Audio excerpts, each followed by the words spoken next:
Philodendron Spiritus Sancti. This is the holy grail of aroid collectors.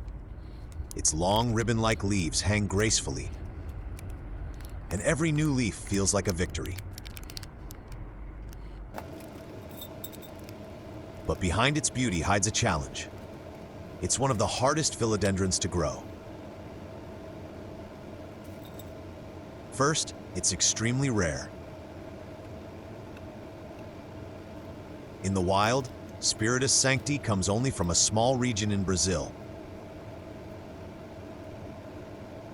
And adapting it to home conditions is never easy.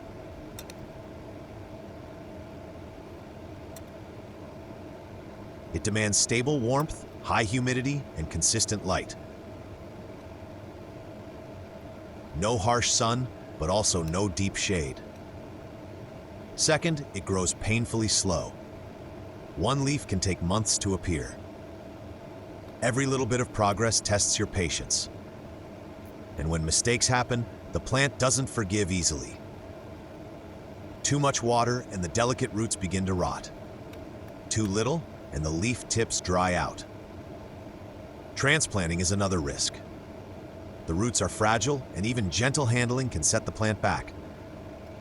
Many growers prefer not to disturb it at all unless absolutely necessary. That's why owning a Spiritus Sancti isn't just about having a rare plant.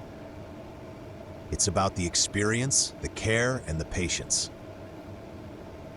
When it finally unfolds a new leaf, it feels less like gardening and more like being rewarded for your dedication.